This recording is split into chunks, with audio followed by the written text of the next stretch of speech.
ओम गणेश हर हर महादेव। एक बहुत बड़ा महत्वपूर्ण प्रश्न जो बारंबार सबके मन में कहीं ना कहीं एक संदेह रखता है और स्पष्टता प्राप्त नहीं होती है। और वो प्रश्न क्या है कि जब भी हम कोई साधना करते हैं, जब हम कोई अनुष्ठान करते हैं, जब हम कोई तपश्चर्या करते हैं, तो वो जब तपश्चर्या करते हैं, साधना या अनुष्ठान करते हैं, उस साधना या तपश्चर्या या अनुष्ठान के दौरान हम क्या भक्षण कर सकते हैं, अर्थात हम क्या खाना खा सकते हैं, या फिर उसके संबंधित क्या नियम है, खास करके भक्षण के विषय में। आज का हमारा वही विषय और वीडियो है। अगर आपको यह विषय वीडियो पसंद आता है तो लाइक अवश्य कीजिए, ज़्यादा से ज़्यादा शेयर कीजिए, चैनल पर नए हो तो सब्सक्राइब कीजिएगा। तो चलिए शुरू करते हैं। तो जब भी आप कोई साधना करते हो, और साधना का मतलब है एक विशेष अनुष्ठान जो आप नित्य पूजा पाठ करते हो, यहाँ उस साधना की बात नहीं है, उस नियमों की बात नहीं है। जैसे आप नवरात्रि के 9 दिन आप अनुष्ठान या साधना करते हो या करवाते हो, जैसे अभी पुरुषोत्तम मास गया उसमें साधना करते हो या की थी या करवाई थी, जैसे अभी सावन माह आएगा उसमें अगर कोई आप अनुष्ठान करते हो या करवाते हो, यहाँ उस संदर्भ में विशेष अनुष्ठान और साधना की बात है, उसमें ये नियम लागू रहते हैं। तो सबसे पहला नियम है कि जब भी आप ऐसे साधना अनुष्ठान आदि करते हो तो उसमें आप गौ माता के दूध का आप प्राशन कर सकते हो, अर्थात पी सकते हो। दूसरा है आप गौ माता के दूध से बना हुआ जो दही है उसका सेवन कर सकते हो।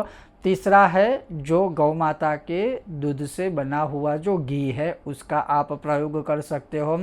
चौथा है आप सफ़ेद तिल या सफ़ेद तिल का आप चूर्ण होता है उससे बना कोई द्रव्य है उसका भक्षण कर सकते हो।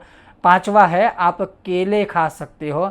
छठा है ऋतु के अनुसार या देश के अनुसार जो भी आपको सीजनेबल फ्रूट्स प्राप्त हो जाए, ऋतु के अनुसार जो भी आपको फल प्राप्त होते हैं वह फल आप खा सकते हो। आप आंवले का सेवन कर सकते हो।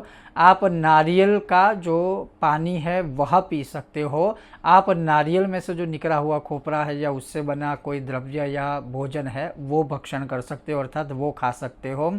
आप जो है यह साधना काल में इसमें से ही कोई द्रव्य खा करके अपनी साधना अनुष्ठान पूर्ण कर सकते हो। इसके पश्चात दूसरा नियम ये है कि अब ये अगर आपको यहाँ विकल्प मिले हैं तो उसका मतलब ये नहीं होता है कि आप पूरा दिन हर 2-3 घंटे या हर 3 घंटे में खा करो, ऐसा नहीं है। यहाँ ये भी लिखा हुआ है कि आपको जो भूख लगी हो उसमें से कम खाइए। मतलब मानिए कि अगर आप 2 फल खा करके अपना पेट भर जाए, ऐसा अगर आपको लगता है तो 2 फल की जगह पर आप 1 फल खाएं। तो आप जो खाना खाते हो उससे इसमें से भी आपको कम ही खाना है। तीसरा, कांसे के पात्र का या कांसे की थाली में इसमें से कोई भी भोजन आपको साधना काल में प्रयोग नहीं करना है, अर्थात साधना काल में कांसे के पात्र में या बर्तन में आपको कुछ भी खाना खाने की आवश्यकता नहीं है।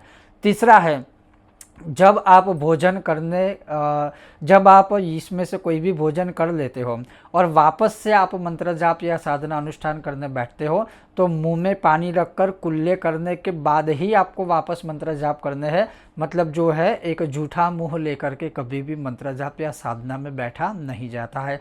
तीसरा है कि आप जिस आसन पर बैठ करके आप यह साधना आदि कर रहे हो उसी आसन पर बैठकर आपको भोजन नहीं करना है, ना ही फल रस पीना है, कुछ भी नहीं। आपको अपने आसन को सही तरह से साइड में रख करके फिर दूसरे स्थान पर जा करके आपको बैठकर यह भोजन करना है। चौथा जो नियम है वो ये है कि जब आप मंत्र जाप करते हो, जब आप साधना करते हो, उस समय पर आपसे कहीं पर भी कोई अन्य शब्द का उच्चारण हो जाए तो आपको पुनः जो है पवित्र हो करके यह साधना में आपको वापस बैठना चाहिए। तो इस प्रकार से कुछ नियम है और ये मैं पुनः कहता हूँ ये सिर्फ और सिर्फ साधना और अनुष्ठान के विषय में। अब यहाँ पर मैंने आपको स्पष्टीकरण दे दिया है, जो जो लिखित रूप में है वो कह दिया। अब इसके अलावा ये मत सोचिए कि क्या हम ये खा सकते हैं, क्या हम वो खा सकते हैं, क्योंकि विकल्प नहीं है। यहाँ पर जब आप संकल्प लेते हो तब शास्त्रों में जो विकल्प या शास्त्रों में जो चीज़ें बताई है हमें उसी का आचरण करना चाहिए। तो साधना अनुष्ठान के विषय में क्या भक्षण करना चाहिए वो मैंने आज आपको बताया। अगर आपको यह विषय वीडियो पसंद आया हो लाइक करें, शेयर करें, चैनल पर नए हो तो सब्सक्राइब कीजिएगा। ओम गणेश हर हर महादेव, जय सिया राम।